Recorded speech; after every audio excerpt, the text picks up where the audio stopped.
सभी भैया बहनों को प्रणाम। भैया बहनों, हमने इसके पहले वाले जो वीडियो था इसमें दिन रात के बारे में जानकारी दी थी, और आज हम देखते हैं कि जो दिन रात जो होते हैं इसका कारण है जो हमारी जो पृथ्वी है, इस पृथ्वी की गतियों के कारण। अब आज का जो हमारा ये वीडियो है इसके माध्यम से हम पढ़ेंगे पृथ्वी की गतियां। आज हमारा विषय है पृथ्वी की गतियां।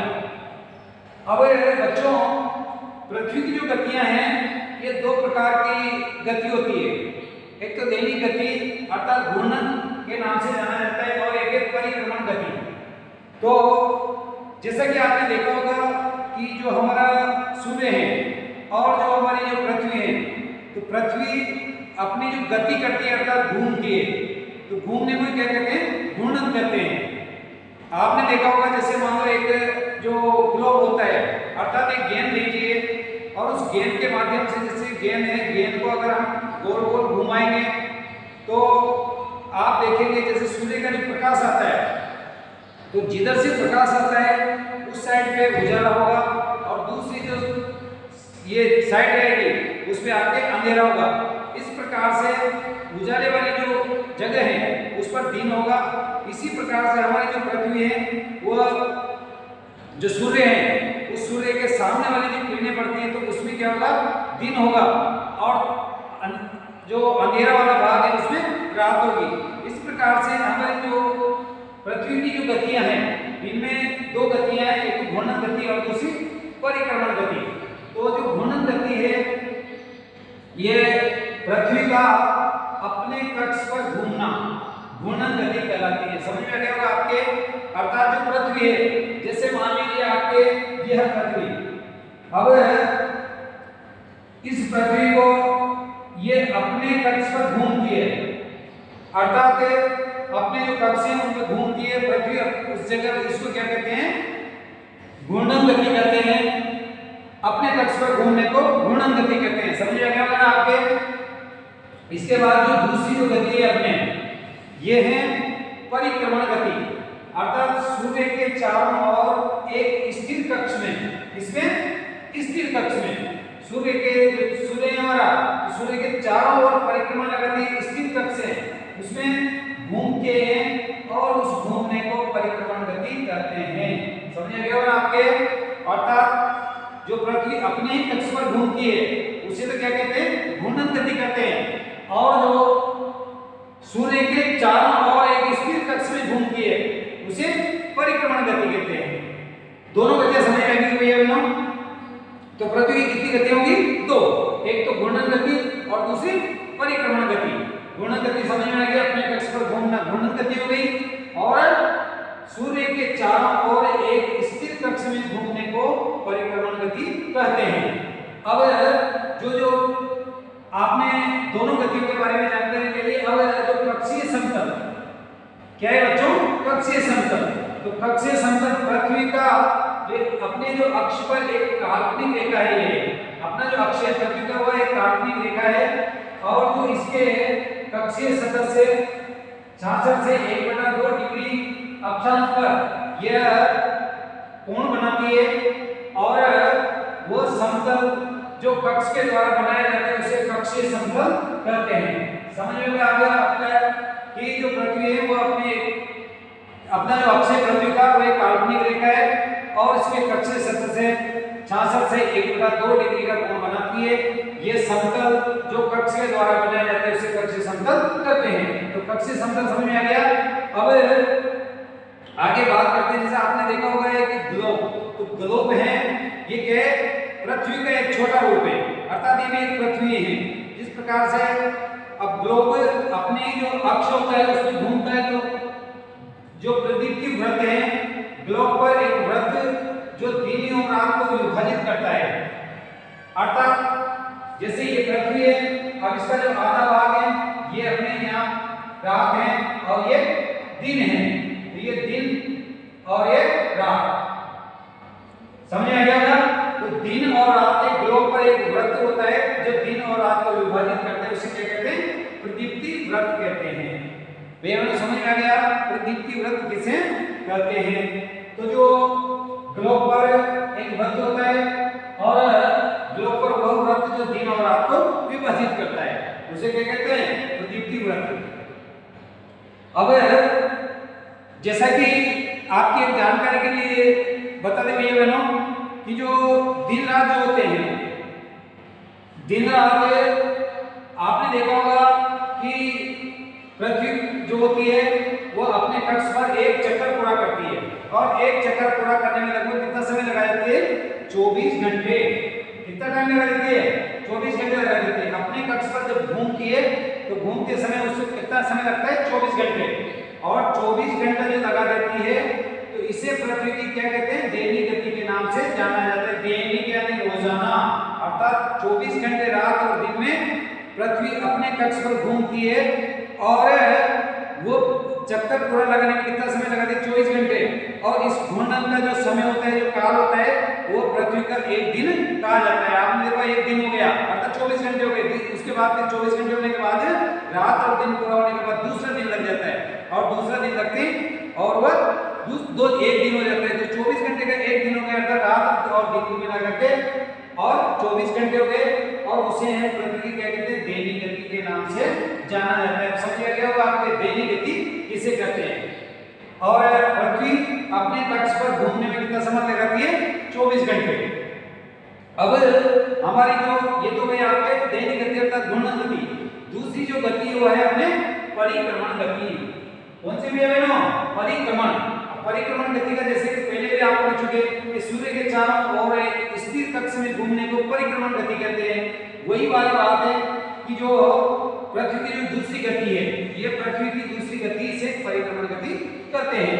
अब पृथ्वी जो सूर्य के चारों ओर एक स्थिर कक्ष में घूमेगी तो स्थिर कक्ष में घूमने पर पृथ्वी एक वर्ष में जो एक वर्ष और जिसे दिनों की अगर बात करते हैं तो 365 से 1/4 दिन में सूर्य का एक चक्कर लगाती है। अपने कक्ष पर घूमने को तो हो गया। अब आपके पृथ्वी की जो दूसरी गति है वो परिक्रमण गति, तो सूर्य के चारों ओर परिक्रमा करती है और उसमें समय कितना लगा देती है 365 से 1/4 दिन लगा देती है। तो इसे क्या कहते हैं एक वर्ष कहते हैं। एक दिन हो गया दैनिक गति में और एक वर्ष परिक्रमण गति। अब जैसे बात कर रहे थे अपन परिक्रमण गति की तो 365 से 1/4 दिन सूर्य के चारों ओर लगाने में 365 अर्थात कुछ लोग इस वर्ष को 365 दिन ही मानते हैं। अब रहा सवाल 1/4 तो 1/4 का मतलब ये होगा 24 घंटे। 24 घंटे में से कितने हो गए 4 एक का भाग देंगे तो अर्थात इसमें 6 घंटे हो गए। तो 6 घंटे को हम नहीं मानते हैं लेकिन 4 वर्षों में प्रत्येक वर्ष को बचे हुए जो 6 घंटे हैं तो एक दिन में 24 घंटे के बराबर हो जाते हैं। और इस प्रकार से जो फरवरी का जो माह आता है, कौन सा महीना आता है फरवरी का माह, तो फरवरी का महीना होता है 28 दिन का। तो 28 दिन का महीना होता है लेकिन प्रत्येक जो चौथे वर्ष फरवरी का जो माह है वो 28 के बजाय कौन सा होता है 29 दिन का हो जाता है। तो इस प्रकार से एक दिन जो आपके 6 घंटे हैं वो बढ़ करके और एक दिन के जो एक दिन का समय हो जाता है उसमें और उसको उसके बदले में 28 के बदले में 4 वर्ष बाद कौन सी आ जाती है अपने फरवरी का दिन 29 का हो जाता है। इस प्रकार से 29 दिन का हो जाता है और 366 दिन पूरे हो जाते हैं। इससे जो ये वर्ष होता है उसे लीप वर्ष के नाम से जाना जाता है। ध्यान रखिएगा आपको किस वर्ष से जाना जाता है लीप वर्ष। लीप वर्ष के नाम से जाना जाता है अर्थात प्रत्येक 4 साल के बाद में ये लीप वर्ष आता है और ये 28 के बजाय 29 दिन का ये फरवरी का महीना होता है। जिस महीने में फरवरी का महीना 29 का होता है वो लीप वर्ष के नाम से जाना जाता है। अब आप देखेंगे कि पृथ्वी की जो दीर्घवृत्ताकार है ये सूर्य के चारों ओर चक्कर लगाती है। और आपने देखा होगा भैया बहनों जो हमारे एक वर्ष होता है तो एक वर्ष में सर्दी गर्मी बसंत और जो शरद ऋतु होती है इनमें बांटा गया है।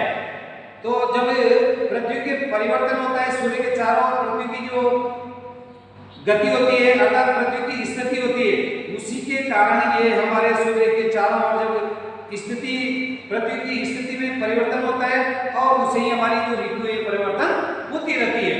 अब आप देखेंगे कि जो ऋतुएं परिवर्तन होती है तो उसमें पृथ्वी झुक जाती है।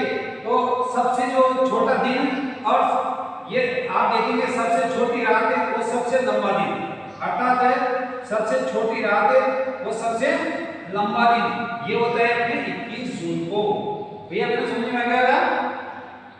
सबसे छोटी रात है और सबसे लंबा दिन कब होता है? 21 जून को।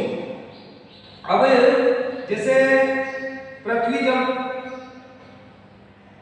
एक जो अक्षांश होता है उसमें झुक जाती है, इसके बाद में अभी आगे बात करेंगे तो 21 मार्च वो 23 सितंबर को सूर्य की किरणें विषुवत तौर पर सीधी पड़ती है, अर्थात जो सूर्य की किरणें होती है वो विषुवत तौर पर सीधी पड़ती है और इसी अवस्था में कोई भी जो अपने ध्रुव होते हैं उन पे सूर्य की किरणें सूर्य की ओर नहीं झुका होता है, अर्थात ये स्थिर होता है, किसी भी और ध्रुव पे कहीं भी झुका हुआ नहीं होता है, इसलिए पूरी पृथ्वी पर रात और दिन बराबर होते हैं। अर्थात समझ में आ गया होगा आपके? अब आपके यहाँ से एक प्रश्न निकल के आता है कि रात और दिन बराबर कब होते हैं, तो आपको इसका उत्तर मिलेगा 21 मार्च व 23 सितंबर को। 21 मार्च और 23 सितंबर को रात और दिन बराबर होते हैं। भैया समझ में आ गया? अब आपने देखा होगा कि जो पृथ्वी है इसके उत्तरी गोलार्ध और दक्षिणी गोलार्ध दो प्रकार के इसके गोलार्ध होते हैं। तो जो ऑस्ट्रेलिया होता है वहां पर ग्रीष्म ऋतु में भी क्रिसमस का पर्व मनाया जाता है। क्रिसमस जो पर्व है वह गर्मी के समय में अपने जो ऑस्ट्रेलिया देश है उसमें ग्रीष्म ऋतु में भी क्रिसमस का पर्व मनाया जाता है। तो आज का जो ये वीडियो है इसके माध्यम से आप लोगों ने जो हमारी जो पृथ्वी है इसकी गतियों के बारे में अध्ययन करा और निश्चित रूप से आप लोगों को समझ में आया होगा। अब ये जो वीडियो है इसके माध्यम से आपको दो प्रश्न यहाँ से करके लाने हैं, वह ध्यान कर लीजिए इनको और इसको लिख करके और आप भेजेंगे दो प्रश्नों को, जिसमें से पहला जो प्रश्न है इसे लिखिए आप कि हमारी जो पृथ्वी है हमारी प्रश्न नंबर 1 हमारी पृथ्वी की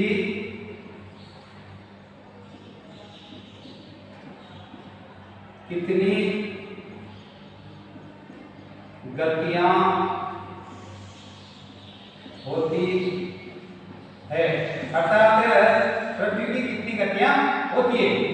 प्रश्न नंबर 2 लीप वर्ष कितने समय बाद आता है। इस प्रकार से ये जो दो प्रश्न हैं ये आपको करके और इस वीडियो के माध्यम से भेजना है। निश्चित रूप से आप लोगों के ये आज का जो पाठ है पृथ्वी की गति समझ में आया होगा। एक बार सभी को नमस्कार।